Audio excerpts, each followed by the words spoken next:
Hello. Hello, everybody, and welcome back to Things We Don't Talk About. My name is Marco Mazzi, I'm Stephanie Webb. and we are your hosts. So thank you so much for rejoining us on Things We Don't Talk About.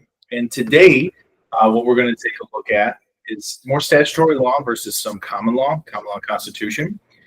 So jumping into one of the biggest points in common law versus statutory law is the term corpus delicti. And corpus delicti basically means body of the crime. Get this pull up here real quick. So corpus delicti is a common law Latin phrase that translates to body of the crime. So it refers to the principle that no one should be convicted of a crime without sufficient evidence that a crime actually occurred. And I think that really makes a lot of sense. Steph, what do you think about that? Yeah, I mean, how would you have a crime and have nobody who's injured? Who's the injured party? Right. And then it really becomes like, what does a person want to call a crime versus what is actually a crime? Because that is probably going to be another thing that's such a big separator between the statutory aspect and the common law aspect. Is in statutory, it seems to be more about people's perceptions and people's opinions of things. And that can actually be somehow considered a crime. Whereas from a common law aspect, it really comes down to there must be some type of injured party. So as an example, if I were to walk up to Steph and punch her in the face, this is a crime. I'm not saying I'm going to do that. I'm not going to do that. But if I was to do that, this is a crime. I mean, even so, that's battery. So, like, even if you made a threat of, like, I'm going to punch you in your face, that is actually assault. Yeah. Yeah, that's considered simple assault. Now, the real question so, like, you don't even have to punch me in the face to assault me. You can just, I'm going to punch you in your face. I guess the best question there is, like, I think even within that phrase, right? So, do I have freedom of speech? Okay, yes, I have freedom of speech. But if that speech is threatening in nature, am I committing a crime? Do you think that that's actually a crime, Steph? Or what do you believe that it is? I grew up in the 90s, so sticks and stones was always, you're fine, move on, sticks and stones. Exactly. Yeah, they didn't really hurt you. It's just words. So my favorite was I'm made of rubber and you're glue, so whatever you say bounces off of me and sticks to you. Exactly. I can't even tell you how many times we said that on the playground. So many times. Whatever. So I guess when people say that, it's like if somebody were to just walk up to me and say, I'm going to punch you in the face, I think my response would be, okay, don't, or please don't, or something like that, But up until like there's an actual threat, maybe it's still just words. Yeah. I mean, when people want to commit suicide, they talk about it. Yeah. You can sometimes talk them out of it. You can make them, make better decisions. Yeah, exactly. So Let's have a conversation. You just have to be like, no, you've already committed suicide because you're talking about it. Yeah, right. Oh no, this gentleman here, him and I, we were out having a beverage, and somebody bumped into us, and then they're like, "Oh, okay, so now I'm gonna hit you." It's like, "Oh, nothing, just didn't mean to." It's like I don't consider that to be a crime. Like, there's not an actual injured party there. Now, granted, if we start throwing haymakers at each other and glasses are breaking, and someone's getting flipped over the bar, like you saw on Roadhouse, yeah, you got a crime now. This is a much different situation. Because you have an actual injured party. Right. Yeah. Yeah, definitely. So I think that's something that might be a bit of a culture shock to people, because something that we've seen in more recent history is definitely a big rise in what's called victimless crimes. So let's kind of go through what are some examples of what people would say is a crime in today's society under statutory. So like public intoxication, something like driving without a license. This is probably might be a little bit more controversial, but possession of a controlled substance. Loitering. Driving without a license. Yeah. Fishing without a permit. Are these really crimes, though? From a statutory aspect, an individual or a person would be breaking a code or, violating a rule or a regulation, but there's still not an actual injured party with any of those situations. Like, I mean, I don't actually think so. Because even from a standpoint of, say, like, let's just say that I'm just going to go purchase a controlled substance. Like, I'm not going to do that. But let's say I'm going to, and I go to the plug, and the plug gives me X amount of dollars of whatever controlled substance. I take that substance and I go home. The plug got his money. I got my controlled substance. Is there a crime? Other than what the government deems controlled substance. Yes. Yeah. I think that's the real question. I'm going to say no. That is my opinion. I'm saying no to that. But under all the standpoints of a common law aspect, it's not a crime. There has to be until you hurt somebody in this transaction, right. There would be no crime. If a street pharmacist did not have integrity and that person was, say, putting poison or putting something like that will definitely cause death into the controlled substance, now we're again talking about something different. If I take straight up an injection of rat poison and I put it in a pill and I sell you that pill for $10 and you think you're just going to have a good time but you die, that's a crime. Yeah, false advertising. Hey man, you're gonna have a great time on this. You're gonna need 2 coins to cross, to give to the boatman so you can get across. Oh my gosh. Oh my god. Yeah. So, and that's where I just kind of come back to this and you go, hey guys, like I understand that we all have this perception of what our lives are supposed to be. When I think of driving without a license, I go, well, what about my right to travel? Do I not have my right to travel in my own private automobile? So if I don't have a license, then I can't go anywhere ever. I just have to stay within a bus route. That's it. And is that freedom? That's great. I don't think so. And let's just say that somebody wants to talk about a safety aspect. Let's just say that, like, oh, well, I don't want to have a bunch of drivers on the road who don't know what they're doing. I got $10, as most people on the road don't know what they're doing anyways. And all of those people have driver's licenses. Did we not just see not that long ago that horrible case out of Florida where that semi-truck driver who got a CDL in California, he goes to Florida and just pulls a Yui right in the highway, and unfortunately that minivan crashed into him and those 3 people lost their lives. That gentleman had a driver's license. That gentleman had a CDL. And last time I checked, pretty much every single car accident that happens on a daily basis is happening between people that have driver's licenses. I would say that codes and statutes were put into place to make people in society give a false sense of security. Yeah. Yeah. That actually makes a lot of sense. Like, this is the way that we want society to run. So we're just going to put these de facto rules into play. And we're just going to make you go off of something that's legal and not necessarily lawful. Exactly. Thank you for bringing up de facto. So this is really ties into the statutory aspect. So there's de facto versus de jure. When you think of de facto, you should be thinking of legal. When you think of de jure, you should be thinking of lawful. So de facto is the Latin meaning for in fact or in reality. And what it's doing is the action or situation may occur without strict legal authorization or official recognition. So this is one of the things about its lack of formal authority that I find very interesting, because it's like, well, we're just kind of submitting to it because it's a de facto situation. And basically, so that becomes widely accepted, like PDF for documents or MP3 for audio, even without official standardization. So that's a really interesting example.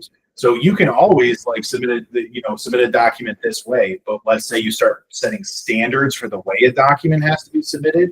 Now you're kind of doing it, saying, hey, this is how it has to go. This is a de facto situation. And that's exactly what our statutory, system is really built on. These people are just saying, hey, these are the codes. This is how we're going to enforce it. If you're, say, traveling at 45 miles an hour in a 25 mile per hour zone, a police officer would have the authority to stop you, detain you, potentially even arrest you for traveling at a 45 and a 25. Not meeting societal rules. Right. And that seems, I get it from a safety standpoint. It's like, well, we probably don't need people traveling at double or triple the speed limit. But again, if there isn't an actual crime, if somebody isn't being injured throughout this, then I don't know that that's actually acceptable. That's probably not acceptable.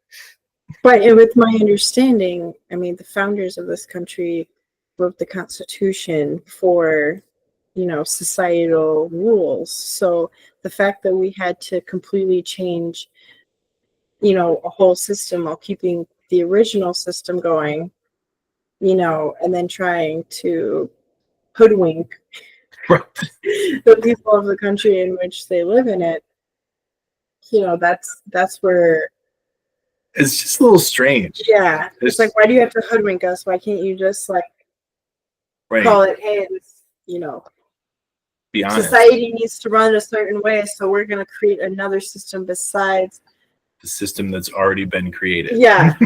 And, then the incorporation doctrine that we talked about where, okay, now the United States is a corporation, so now we have to have the incorporation doctrine, and now only all certain these rules are going to apply to this new system, and we just won't tell anyone. Yeah. Don't even worry about it at all. So I'm sharing right now the definition of de jure. So according to rightful entitlement, by right. So that's always it's always a great question. What is a right? What is a right? So if I have the right to free speech, if I just have that, where does that right end? Okay. That's a great question. I don't know that I'm the one to decide that. But when I think about, do I have that right? I would say, yes, I do. Let's say I go to the country of Iran. Do I still have the right of free speech? No, definitely not. No, absolutely not. If I'm in Guatemala, I have to abide by their laws, their rules, everything. In the United States of America, this is where we have this. And under the United States of America, that's where we have the Constitution. So what Steph was just talking about, having a society built within two systems, that is exactly what we have right now. We have a de facto society that people constantly refer back to the de jure aspect. And we can't do this because we don't have de jure anymore. I don't know why. Everybody just said we don't want it anymore. I want my rights, but apparently society doesn't. Yeah. Who said I needed to live by your corporation? It's just a corporation at the end of the day. It's not actually real. It's just a dead person. So I want to share with you guys really quickly, because Steph was just talking about how the United States of America is a federal corporation. So what you should look up is 28 USC, United States Code 3002. And then specifically, we're going to scroll down to subsection 15. The United States means a federal corporation. An agency, department, commission, board, or an entity of the United States, an instrumentality of the United States. And then if we click on United States, as you can see again right there, a federal corporation. Which that corporation only exists in the 10 square miles of the District of Columbia, and everyone else is foreign. So if you think about that, you can't even enforce rules and statutes beyond District of Columbia anyway. Right. I know Trump just, set an executive order for not burning the flag. Well, the press secretary went over what that really meant, and one of the things was that they were only going to set up a task force to check residents. Great definition on resident. What's a resident? The residents of District of Columbia, because it's actually the only jurisdiction that they have to really do anything, because it's the only place that's actually domestic. Yeah, 100%. And to kind of go along with that a little bit too is in 1989, I don't remember the name of the case right now, but in 1989, the Supreme Court did rule that burning the flag is okay. It is protected under free speech. The executive order that President Trump specifically signed even references that Supreme Court case. Yeah. So they're not even going outside of the authority that they know that they can go out of. They're specifically setting rules and standards under that executive I think it's legislation. It's an executive. I don't know if it's called legislation. The executive order. And what they're saying is that it's only under very specific guidelines that this can be enforced. I know one was like if you burn the American flag at a HUD home. Well, every HUD homes, that's federal property anyways. Yeah. So they're coming in saying, hey, this is the federal property. We give these grants, we give all this stuff for these properties to exist, to allow them to do whatever HUD homes do. You are not allowed to burn the American flag at HUD homes. You can go in the street in front of that home and burn the flag all you want. And then you can't be a foreigner. That's how they get us that way. You can't be a foreigner and burn a flag. Right. They don't like that. They're going to extradite you for that. They'll send you back home. And then the Washington, D.C. But the HUD home thing that Mark was talking about, they said that they were only going to do that in the 10 square miles of Washington, D.C. Oh, I didn't even know that. So, yeah, so let's say you're in California, I'm not saying do it, but at the end of the day, if you really want to, go ahead. But what's foreign, what's domestic, what's legal, what's lawful? People get so many of those, mixed up, and we don't even know it because of hiding of definitions and right, and what's real and what's not real. So, right. And we're all being trained from a very early age to follow these rules, to believe in them as the laws, to believe in them as being okay and all of that. And, I want to live in a safe society that I think all of you want to live in. I don't want to see people operating a motor vehicle if they don't actually know how to do it.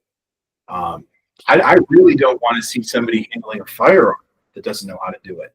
Yeah. That's, they're scary enough with people that know how to do it, let alone someone who doesn't.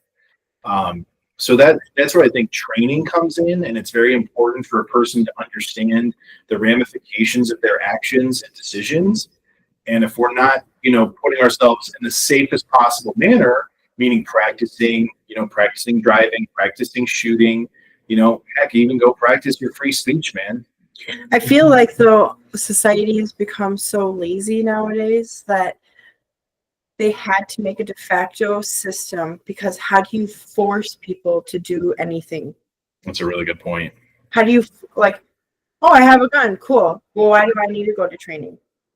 Yeah, I just have a gun. How do you force somebody to want to know how to use a gun or how to use a car when they could just buy one and then go? Right. No, that's a really good point. And if everybody was doing that, if nobody really knew how to drive a car and then they were just getting in there, and we think the roads are bad now, that'd be really bad then. But that still doesn't take away from a person's right to travel, and that is where the big emphasis of common law and statutory is. From a common law standpoint, it's my job to take care of my business. So what that means is if I'm out traveling in my automobile and I rear end you, guys, that's my problem. Okay. I now have to fix the problem that I created for you. No matter what that costs, it's my fault. I hit you. Whether that's insurance claim, whether that's me coming up with the FRNs out of pocket to take care of the damage costs, whatever it is. And I think that's one of the big thing too that we see in modern day America is nobody wants to take accountability for anything. Like for real. Does anybody want to take accountability? Just all passing the buck until a judge makes the decision. It's cool. Yeah. And then we want to complain about that decision too. Yeah. But I didn't do anything wrong. Yeah. So if we can get people on board with just saying, no, I will take care of my problems. I want to take care of my problems, and I don't want to cause problems for other people. But it is possible that in a society we're going to have disputes. We have to solve those disputes, economically or some way. And that's one of the big principles of common law. Like I said, just taking accountability for that stuff. There's some really big differences that are happening, in this generation than any other generation in any time in the world. Yeah. We have the most population that has ever been on Earth. Yep. And we also have the internet. Feels like the world gets smaller every day. I look at see all these nice beach homes, and sometimes I'm like, man, it must be really nice there, right? Nice and sunny, enjoying that. Makes the world lots more. Yeah, but more than that, with the more population that we have, it's like,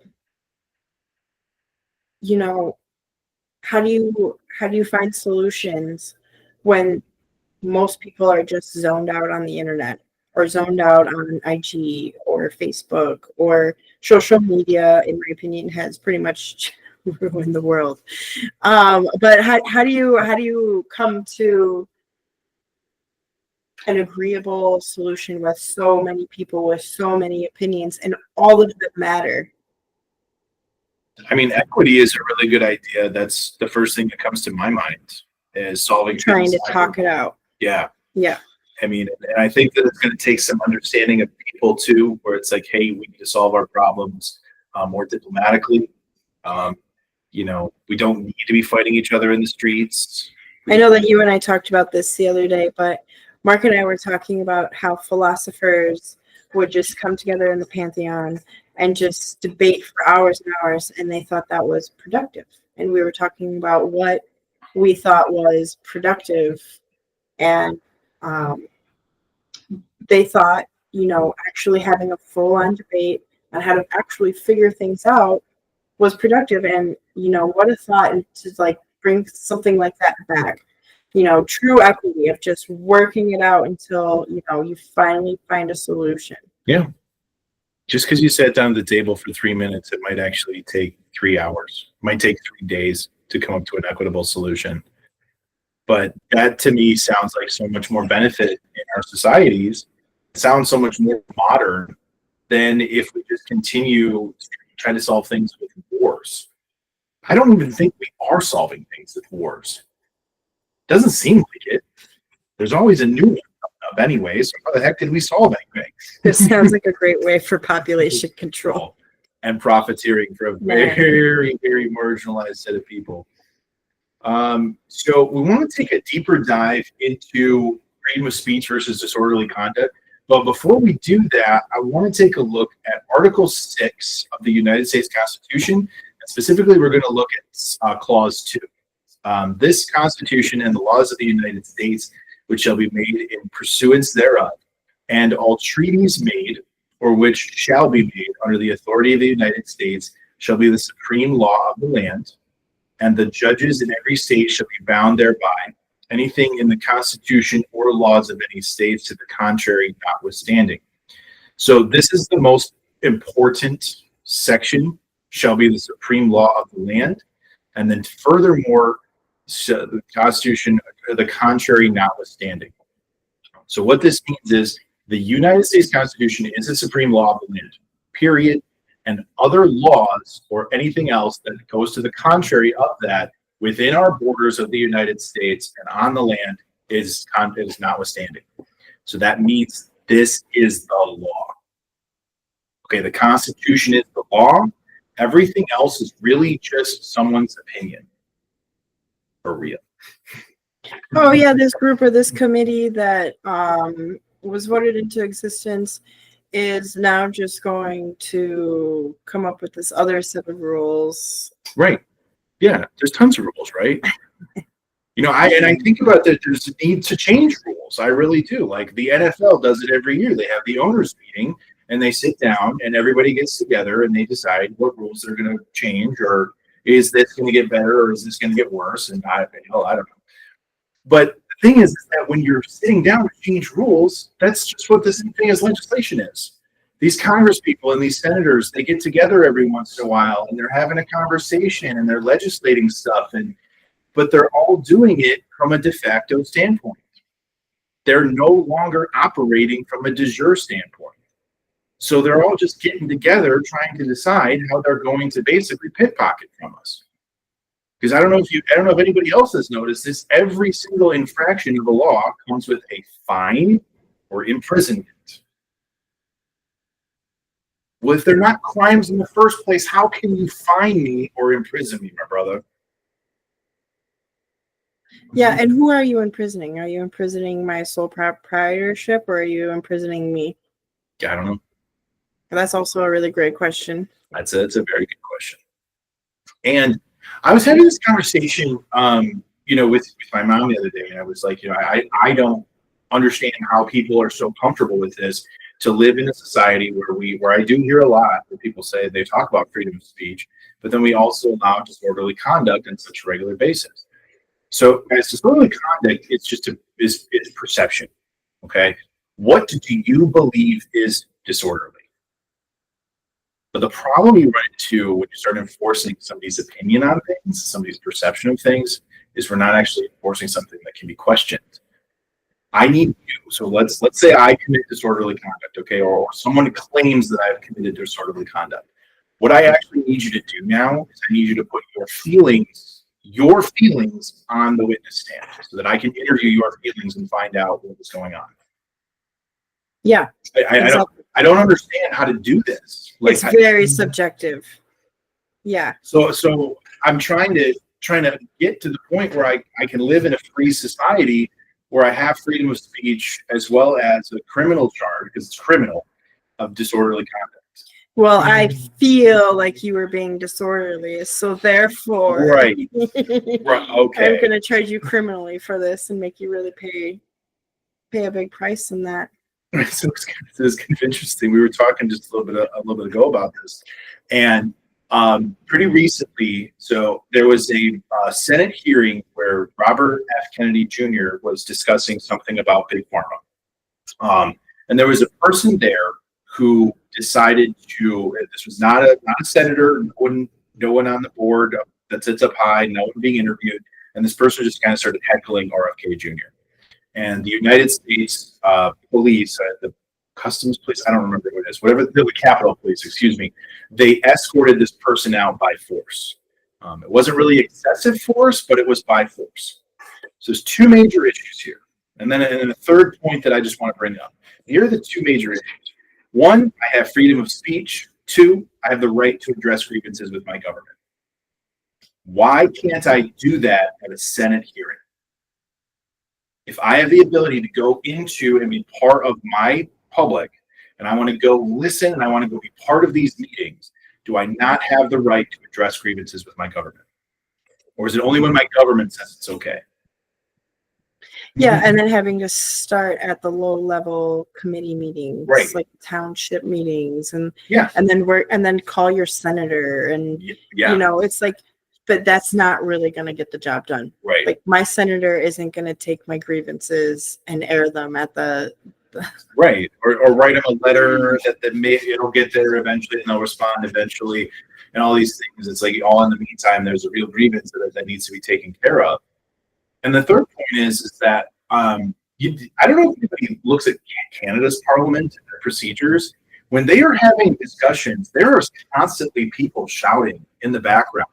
There is constantly people giving their opinion and sharing. And I feel like it is so normal in everyday conversation for an audience to participate with the presenter.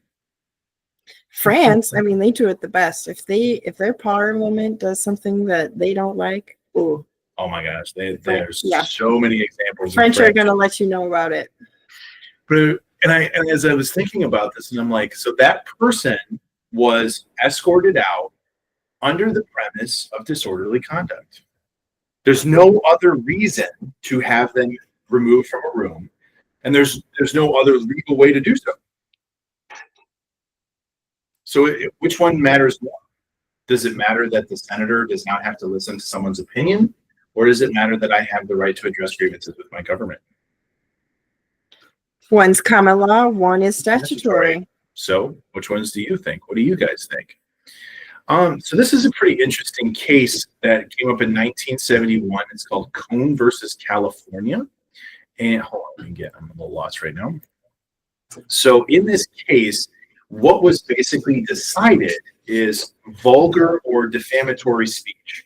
So, and this is what the Supreme Court came to the conclusion, is that even if you are wearing a jacket that says "fuck the draft" in the public corridors of a California courthouse, you are allowed to wear that. This is not breaching of the peace or disorderly conduct. And I agree with this very much so. And I have seen a lot of examples in recent history. So this year's 2025, I would say probably from 2020 on, I've been doing a lot of research into this stuff and really looking into, what are our rights and the abridging of our rights. And there are so many examples where people are like standing on the road saying, fuck Larry Hogan, who is the governor of Maryland. I don't know if he still is. And cops showing up and like trying to harass people for standing on a street corner or standing in a public easement with a sign that says fuck Larry Hogan. Oh my gosh, you know how many flags there are that says fuck Trump? Right. Oh my gosh. All of you folks out there with your flags, you people who can't stand Donald Man. Trump. You gonna take it down or are you gonna stand on your rights, guys? What's your plan here? Well, if somebody comes after you, you come back and you say Cone versus California says I can do whatever the heck I want. I sure can. Now, I guess when I think about things from like a morality standpoint, I don't actually want to walk around and see a bunch of vulgarity all the time. I don't want to be surrounded with that. I don't want to listen to people cursing. I'm not even a big fan of the N-word. Like, it's really just not something that I want to hear all the time. So that for me is like, this kind of helps me understand what type of people I want around me, what type of society I want to be within. But if I go to somebody else's house and they want to curse a lot, and if they want to say the N-word a lot, it's not up to me to police them. They're allowed to say what they want, especially if it's in their own spaces, for sure. Right, but at the end of the day, if somebody is cursing too much, people are really good at policing themselves.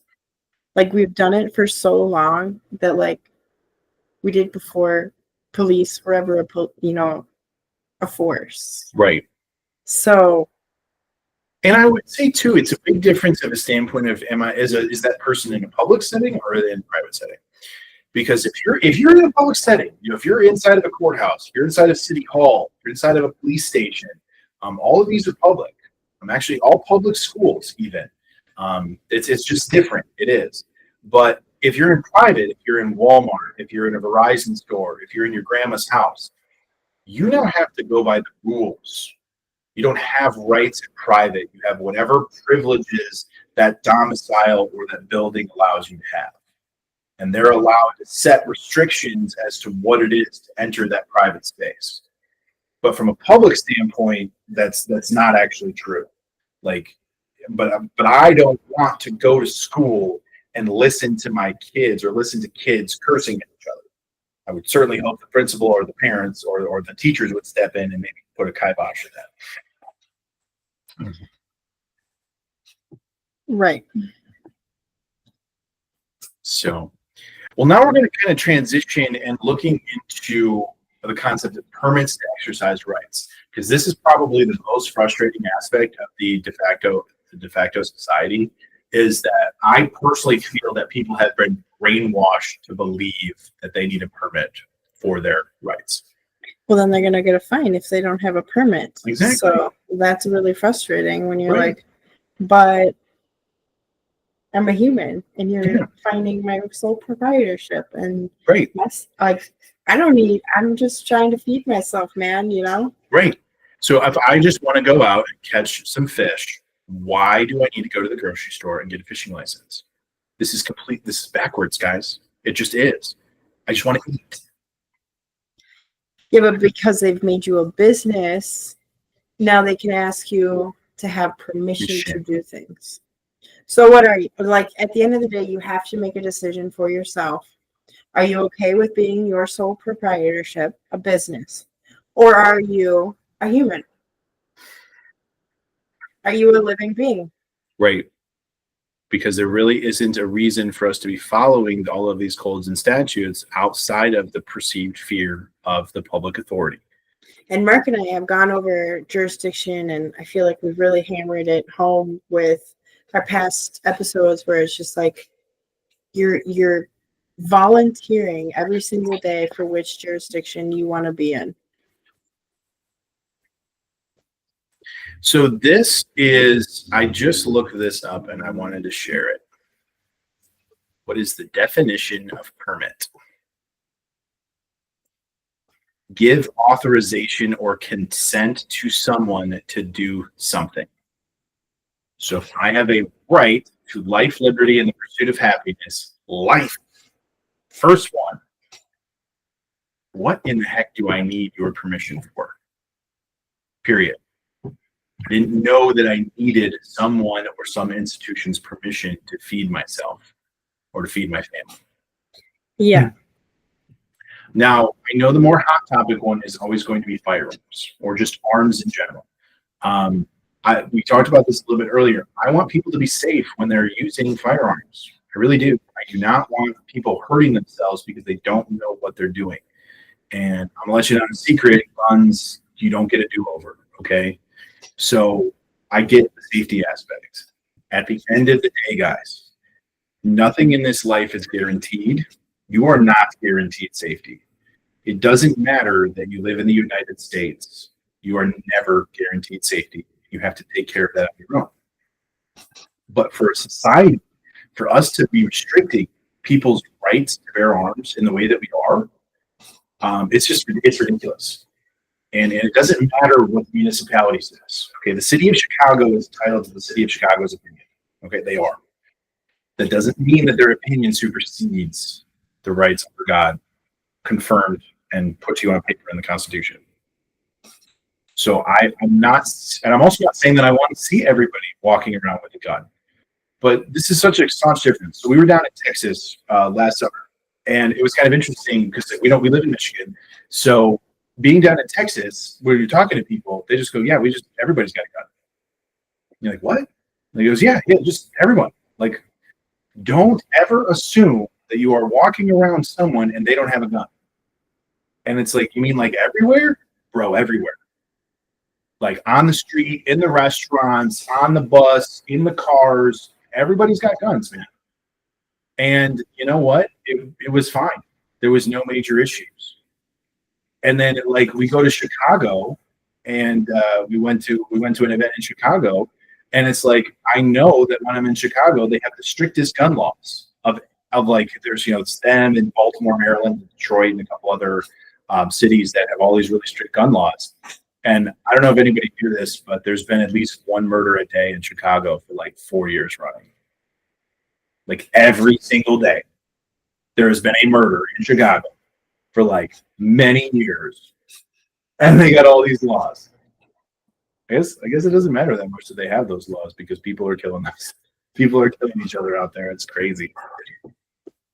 Yeah. And Chicago is perfectly fine with it. I mean, DC, President Trump wants to bring in people to help Chicago, get their house in order, and they're like, no, we don't want your help. Nope. Stay away from us.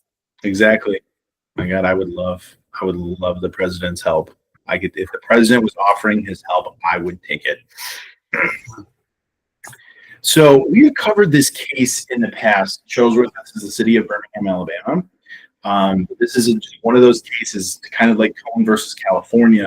Good one to have in your repertoire. Good one to have an understanding of. And what this means is that the Supreme Court has decided that a city, municipality, a law enforcement officer, CIA agent, FBI agent, it don't matter, guys. They are not allowed to charge you a license and a fee in order to exercise your rights. Murdoch versus Pennsylvania is another great case to look at, but this one specifically Shuttlesworth. It had to deal with the First Amendment right of protest. And this happened during the civil rights period, and my understanding is that Reverend Fred Shuttlesworth was arrested and charged with a crime for holding a protest without a permit. If we just keep consenting to letting them take away our rights, then eventually they're just going to charge us for breathing. For real. There's going to be an air existing tax. Well, you're existing, so you're going to pay an existing tax. Dude, this carbon footprint stuff, like I'm not saying that we should be outside with aerosol cans just like shooting that stuff off on the sky, right? But like this carbon tax that Canada is putting on people, what the heck are you talking about, guys? Like what? How? So you're gonna per mile? Yes, I'm a person So I just exude waste in general. So eventually you're just going to start saying that because I dispelled carbon dioxide, you're going to put a tax on me. And that's where we're headed if we don't make a change somewhere. Let's just not be Canada. They're not even a country. They're not. They're really. They're an annexed land. So looking at this too from a legal versus a philosophical divide, and this is really where the big questions always come in, is that, you know, what's okay with regulation? Is that the best thing for society versus our rights? So if you look at, say, freedom of speech, well, this is censored by public order laws. And I don't necessarily have a major issue with certain things, you know, being censored. It's like anything overly graphic, especially around, you know, younger kids and stuff like that. Like, that's okay to kind of understand your audience. But at the end of the day, the whole point of a freedom is to have it and to understand it's like, hey, like, if I'm going to be free in society, there's probably going to be some times that I'm going to encounter things I don't actually want to encounter. And that doesn't actually mean a crime happened. It doesn't mean an arrestable offense happened. It doesn't mean probable cause happened. It doesn't mean reasonable articulable suspicion happened. It just means that something happened I didn't like. Yeah.